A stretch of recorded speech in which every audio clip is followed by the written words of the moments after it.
Bienvenue à tous, madame, monsieur, c'est l'heure du journal. À présent, les titres de l'actualité. 5 ans après avoir posé ses valises en Côte d'Ivoire, l'opérateur Wave comptabilise 21 millions d'abonnés. Son directeur général a affiché ses ambitions lors d'un déjeuner de presse. Le centre de démonstration et de promotion de technologie a accueilli dans ses locaux Venance Conan.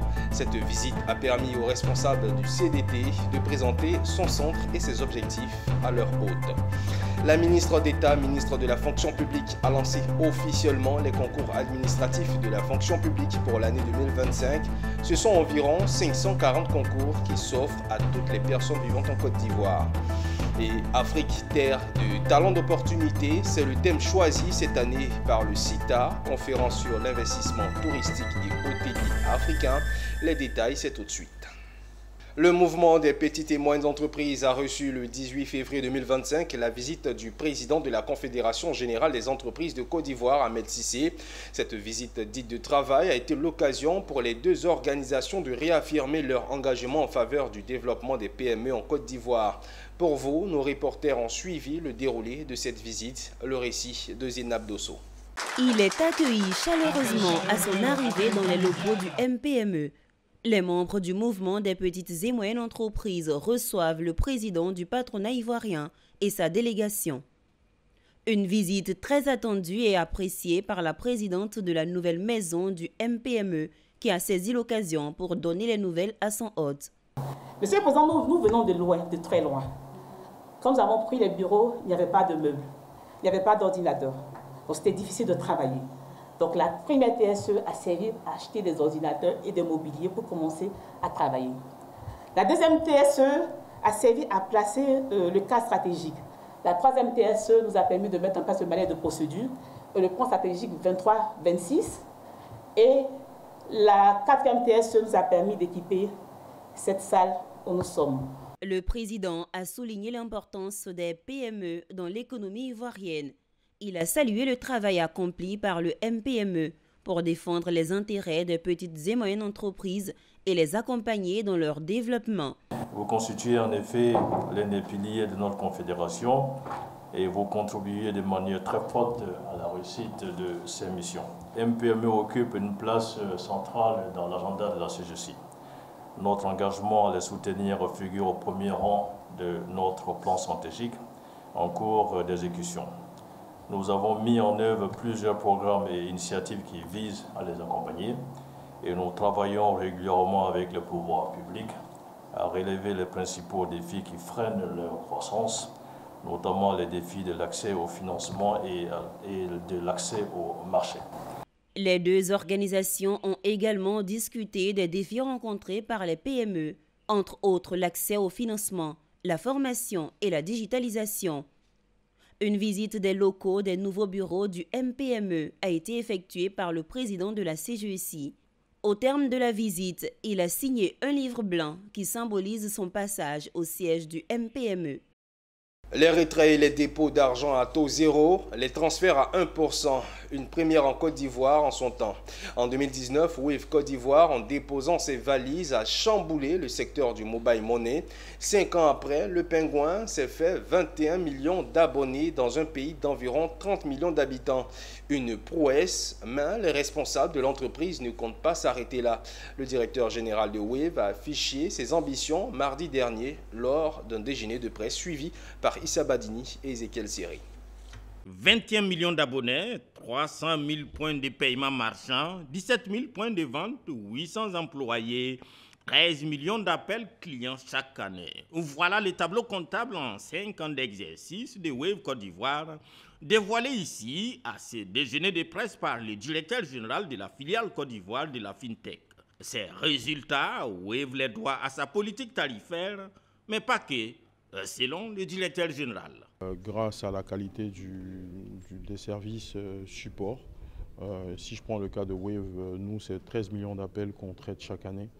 On est ouvert 7 jours sur 7, ça permet de traiter l'ensemble des préoccupations sans que les clients aient à se déplacer.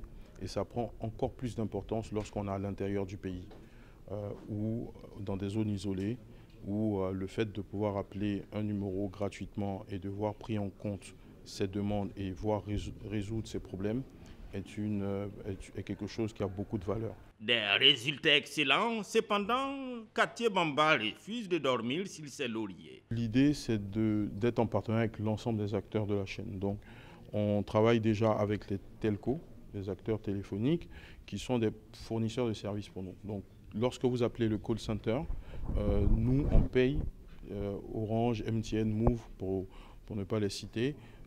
Donc, on va payer des services voix, on va faire payer des services SMS qui sont liés aux opérations que vous effectuez. On va être en partenariat avec des banques également, à travers tout ce qui va être services de bank to wallet qui permettent de faire passer de l'argent des comptes bancaires vers les porte-monnaies électroniques. À cette occasion, le patron de Wave Côte d'Ivoire a également mentionné des défis dont certains sont du ressort du régulateur. Cartier Bamba souhaite que le plafond des dépôts, qui est de 2 millions de francs CFA aujourd'hui, passe à 5 millions. Lancée en 2018 au Sénégal, la FinTech, reconnaissable par son pingouin, outre la Côte d'Ivoire, est présente au Burkina Faso, au Mali, en Guinée et en Ouganda. Intéressons-nous à présent à la technologie. Le Centre de démonstration et de promotion de technologie, en abrégé CDT, a accueilli récemment dans ses locaux Vénance Conan, conseiller du président du Conseil économique, social, environnemental et culturel.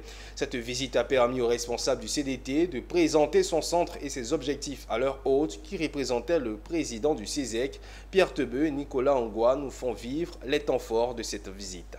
C'est en réponse à une invitation du Centre de démonstration et de promotion de technologie CDT adressée au président du Conseil économique, social, environnemental et culturel CESEC que Vénance Conan a visité le centre ce mercredi 19 février.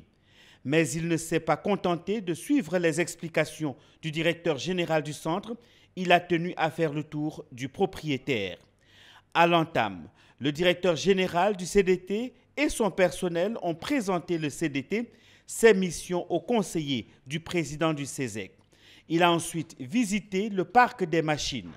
Il a vu des machines fabriquées par le centre pour accompagner les agrotransformateurs dans leurs activités, comme cette décortiqueuse, cet extracteur de jus, cette trancheuse de pommes ou encore cette décortiqueuse de riz. J'avoue que j'ai été impressionné, franchement impressionné de savoir qu'en Côte d'Ivoire, on a une entreprise pareille qui produit des machines qui nous permettent de transformer nos produits. Vous savez, la bataille que mènent nos gouvernements depuis longtemps, c'est celle de la transformation de nos produits ici, pour leur donner de la valeur ajoutée, pour donner du travail à nos populations. Et nous avons là l'outil qui nous permet cela. D'abord, un sentiment de reconnaissance.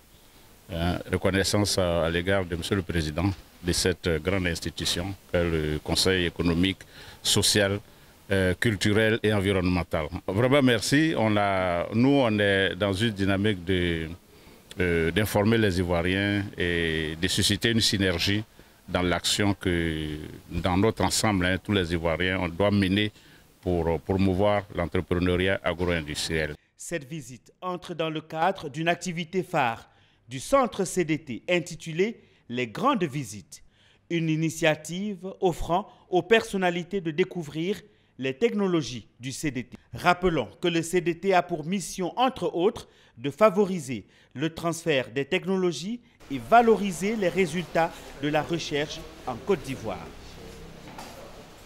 Autre point de l'actualité, la ministre d'État, ministre de la fonction publique, a lancé officiellement les concours administratifs de la fonction publique pour l'année 2025 au cours d'un point de presse. Ce sont environ 540 concours qui s'offrent à toutes les personnes vivantes en Côte d'Ivoire. 10 concours de recrutement exceptionnels et spécifiques sont aussi ouverts pour les Ivoiriens de l'étranger. Le résumé de ce point de presse avec nos reporters Philippe Zabo et Setekissi. Transparence, célérité et équité. Telles sont les vertus qui encadreront les concours de la fonction publique 2025.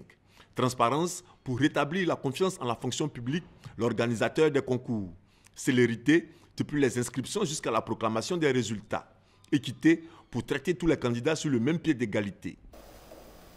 L'objectif étant très clair, faire de la session 2025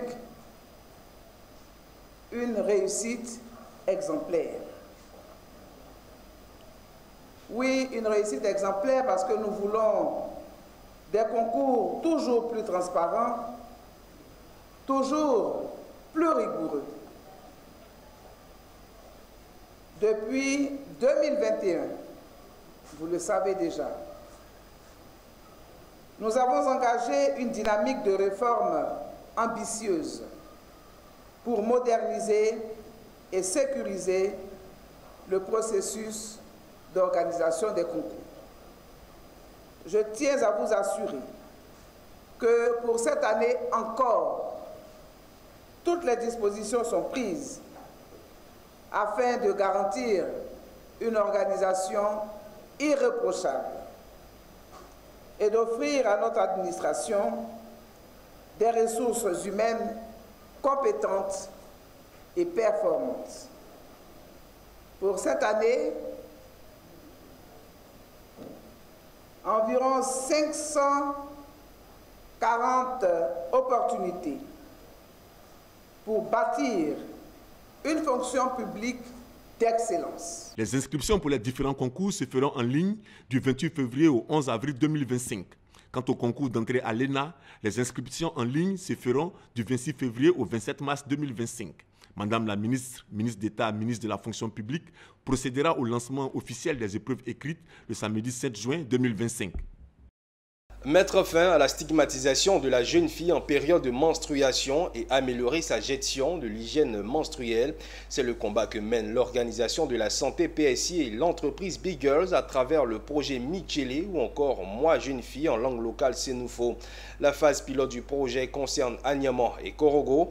Le lancement a été fait à Anyama devant autorités, acteurs de santé, élèves et parents d'élèves au lycée Alassane Ouattara d'Anyama, Zénab Dosso et Christian Gueye pour plus de précision. Moi, j'ai appris que la menstruation de la jeune fille est naturelle. Et puis les serviettes sont réutilisables. Tu peux faire 4 heures du temps avec. Elles ont osé en parler sans tabou. Ces jeunes filles sont honte devant leurs camarades garçons. La question de la gestion de l'hygiène menstruelle, c'était ici dans la commune d'Anyama où démarre l'exécution du projet Michele, en langue locale Sénoufo qui signifie « Moi jeune fille ».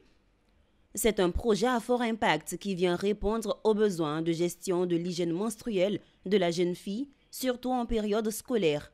Il a été pensé par l'Organisation internationale leader en santé, PSI, grâce à un financement de la fondation Maverick Next allant de 2024 à 2026, avec la collaboration de l'entreprise sociale mondiale Big Girl, qui apporte sa contribution en offrant des solutions complètes de santé menstruelle, entre autres des serviettes et culottes réutilisables. Les stigmas, la discrimination autour de la menstruation, c'est quelque chose qu'on doit adresser. Et on a déjà fait un partenariat avec Big Girl dans des autres pays et on a vu l'impact que ça peut avoir pour les filles, pour les garçons, pour toute la société. Donc on a trouvé une manière de permettre à toutes les jeunes filles, toutes les femmes d'avoir ces produits-là qui sont de haute qualité, qui sont durables parce que tu peux utiliser une culotte menstruelle au minimum de 2 ans. La phase pilote du projet concerne Anyama et Korogo. Il sera piloté en étroite collaboration avec les acteurs de l'éducation. L'éducation des jeunes filles est une préoccupation pour tout le monde. Depuis belle durée, beaucoup de partenaires nous aident à les maintenir en classe. Le lancement du projet a été marqué par la remise symbolique des kits menstruels pour montrer l'engagement. L'aventure continue entre l'organisation de santé PSI et Big Girl qui entendent au-delà des 2 villes toucher les autres communes par leur leadership. Nous poursuivons l'actualité avec du tourisme. Afrique, terre de talents d'opportunités. C'est le thème choisi cette année par le CITA, conférence sur l'investissement touristique et hôtelier africain.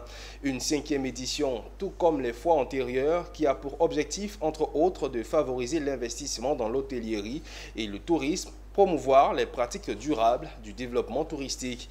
Que s'est-il passé au CITA, première journée? Le compte-rendu avec Issa Badini et Maru Seri.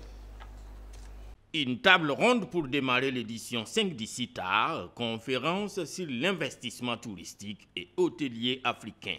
Une table ronde qui rappelle à qui veut entendre que le potentiel touristique en Afrique est indéniable. Et la Côte d'Ivoire a un potentiel inimaginable, que ce soit Assini, que ce soit Sassandra, San Pedro, Grand Bérébi, il y a tout à faire. L'intérieur du pays est magique, les côtes sont magiques, voilà, vous avez tout pour réussir dans ce pays. Le potentiel existe, encore faut-il qu'il soit perçu comme un secteur de richesse et traité comme tel.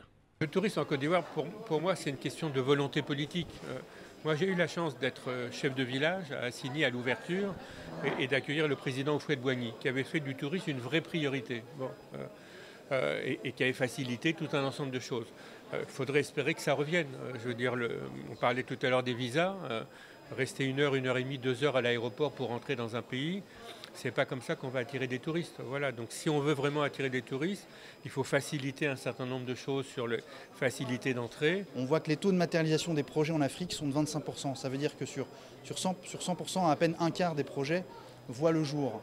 Et nous sommes là pour accompagner tous les acteurs de tourisme et de l'hôtellerie et de faire évoluer ce chiffre en disant voilà, au moins un projet sur 2, c'est peut-être l'objectif à atteindre dans les 5 prochaines années. Une idée du cabinet Voltaire by ESIS, le site à 2025, ouvert ainsi, se déroulera sur des jours autour des tables rondes comme celle-ci, mais aussi des panels, des keynotes et des rencontres B2B.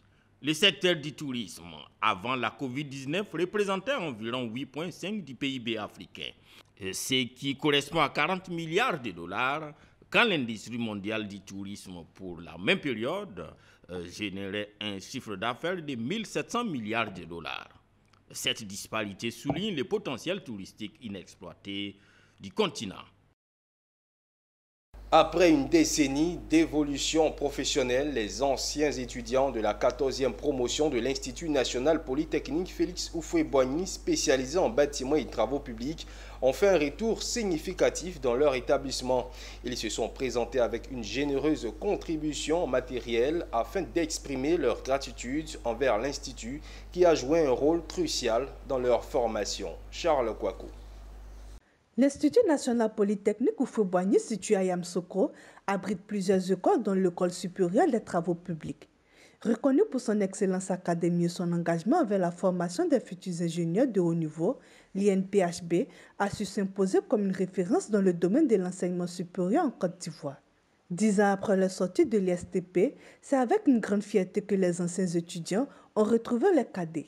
Ces diplômés, devenus aujourd'hui des ingénieurs compétents et respectés, ont tenu à exprimer leur reconnaissance envers l'INPHB pour l'éducation et les compétences acquises tout au long de leur parcours académique. Lors de cette visite, ils ont apporté divers équipements, notamment des ordinateurs, des logiciels, des fournitures de bureaux, des vidéoprojecteurs, afin de soutenir les étudiants actuels dans leur apprentissage. Nous sommes revenus dans notre école où nous avons eu toute la formation qui fait de nous aujourd'hui de brillants ingénieurs pour également faire des dons en matériel de travail, notamment des ordinateurs, des logiciels, pour aider l'administration à assurer la formation des élèves ingénieurs pour qu'au sortir d'ici, ils soient en amont préparés pour bien entamer leur carrière professionnelle.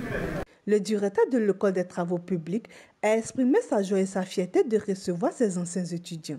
Selon lui, cet événement témoigne de l'attachement des diplômés à l'Institut et le désir de contribuer à la formation de la nouvelle génération. C'est un très bon exemple et ils viennent donc en reconnaissance à l'établissement donner des présents. Okay, donc c'est ce qui les amène et moi ça me réjouit, comme je le dis, c'est des choses qu'on dit souvent aux élèves, que quand on a reçu des bénédictions dans un endroit, quand on part, il faut se rappeler et revenir de temps en temps. Le retour des anciens étudiants de l'INPHB constitue un moment fort de partage et de lien entre les générations. En investissant dans l'avenir des étudiants actuels, ces ingénieurs démontrent la solidarité et l'importance de l'entraide au sein de la communauté académique. Un déjeuner de presse a réuni les acteurs des médias pour la validation du plan de communication du parc national d'Azani. L'objectif de l'atelier est de doter cet espace protégé d'un plan de concert qui permettra aux gestionnaires de réussir leur mission de conservation et de promotion du site avec l'implication pleine et entière des parties prenantes. Nous témoignent Walter Kofi et Maru Serré. Ils ont pour objectif de doter le parc national d'Azani d'un plan de communication qui permettra à ses gestionnaires de réussir leur mission de conservation de cette aire protégée. Ils sont chargés de communication, journalistes, professionnels des médias qui pendant 3 jours ont mené des réflexions. Un atelier qui marque une étape cruciale pour le renforcement de la gestion des aires protégées tout en consolidant les bases pour une année 2025 prometteuse. Le rôle de la communication est hautement important dans la gestion des aires protégées. Si une information n'est pas bien maîtrisée et qu'elle est diffusée, ça peut entraîner la disparition de l'espace ou alors ça peut créer de la peur au ventre de ceux qui sont amoureux de cet environnement et qui veulent bien découvrir. Cette rencontre a été l'occasion pour l'Office ivoirien des parcs et réserves OIPR de faire le point sur l'état de conservation du parc national d'Azani. Vous avez donc pu voir aujourd'hui, voilà, cet espace, c'est un exemple concret des aménagements qui sont réalisés au parc national d'Azani. Vous avez pu aussi voir du côté de Ségui ce matin, le Mirador et puis la savane de Ségui. Voilà, tout ça aussi, c'est des infrastructures que la direction de zone sud, à travers le secteur, représenté ici par le colonel Cramo, voilà, gère au quotidien. Il est clair que la gestion d'une aire protégée est un processus. Mais au stade où nous sommes, nous pouvons affirmer que le parc national d'Azani est dans un bon état de conservation. Pourquoi? Parce qu'on tient compte de 3 facteurs, mais de 3 aspects. L'aspect couverture forestière, vous l'avez constaté, au niveau du parc national d'Azani, il n'y a pas d'occupation humaine. L'Office ivoirien des parcs et réserves OIPR, à qui revient la charge quotidienne de cet échantillon écologique en Côte d'Ivoire, ne ménage aucun effort pour mettre les bouchées doubles afin d'assurer la conservation intégrale de ces patrimoines. Le conseil d'administration de la Ligue ivoirienne des organisations professionnelles agricoles et son comité des sages s'est réuni à Bengourou dans l'Indéné du Hablin à travers une conférence de presse pour apporter une clarification suite aux déclarations et à la plainte portée par Bilé Bilé contre le président de la fêtière Café Cacao et les organisations agricoles. Le point avec Anissé Kouadio.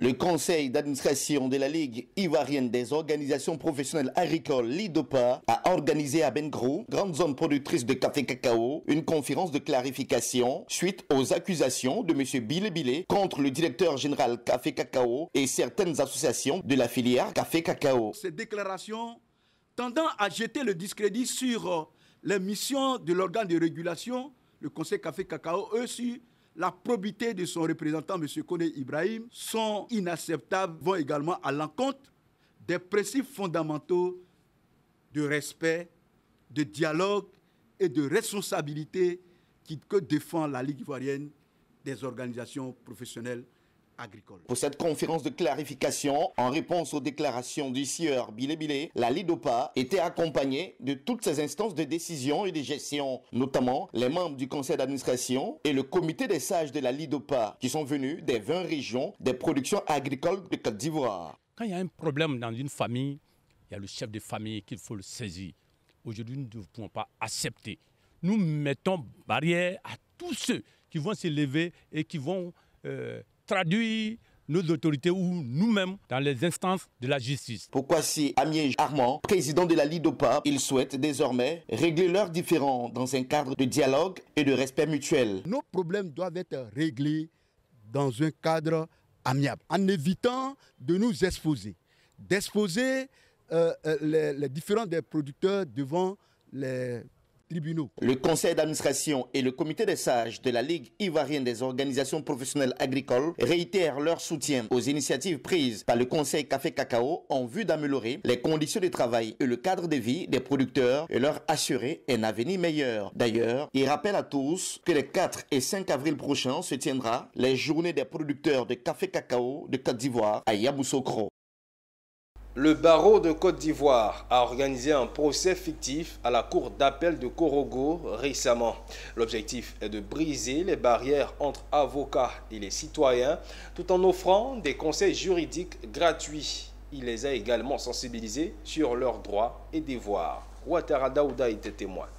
Un procès fictif à la cour d'appel de Korogo, organisé par le barreau de Côte d'Ivoire afin de briser les barrières entre avocats et les citoyens tout en offrant des conseils juridiques gratuits aux populations qui ont souvent peur d'aller à l'information. Une conférence qui s'inscrit dans le cadre de ses activités pour le bâtonnat 2025-2027. La chef de la délégation explique ici l'objectif de leur présence à Korogo dans le nord de la Côte d'Ivoire. Donc cette journée, ce procès fictif avait une finalité didactique et pédagogique pour apprendre aux citoyens ivoiriens qui sont les acteurs de la justice, quelles sont les infractions qui sont poursuivies, comment ils sont poursuivis et surtout par rapport aux avocats, comment ils sont défendus devant les juridictions. L'avocat porte la vérité de son client. Chacun porte sa vérité devant le tribunal et le rôle de l'avocat, c'est de porter la vérité du client au tribunal. Donc il ne cherche pas à détruire. Il dit ce que dit son client pour que cela soit audible aux juridictions. Et c'est le positionnement normal de la justice. Chacun dit la vérité de son client et essaie de convaincre les juridictions sur la vérité que porte son client. On a promis de revenir et revenir. À force, je pense que les populations vont adhérer au concept de justice. Plusieurs activités ont émaillé cette campagne de sensibilisation. Conférences, rencontres, procès fictifs, visites de sites touristiques, des programmes pour offrir des services juridiques et sensibiliser la population sur ses droits et devoirs. En image à présent, la Banque européenne d'investissement a annoncé 15 millions d'euros d'investissement dans le fonds IPAE 3 d'investisseurs et partenaires. Ce fonds est dédié au soutien des petites et moyennes entreprises en Afrique subsaharienne avec un accent particulier sur l'Afrique de l'Ouest et Madagascar. Ce fonds vise à accompagner financièrement et techniquement des entreprises opérant dans des secteurs stratégiques comme l'agriculture, la santé, l'éducation, les énergies renouvelables et les services financiers. Et voilà qui met un terme à cette édition. Merci à vous de l'avoir suivi. Restez en notre compagnie. Le programme se poursuit sur Business 24 Africa. À très bientôt.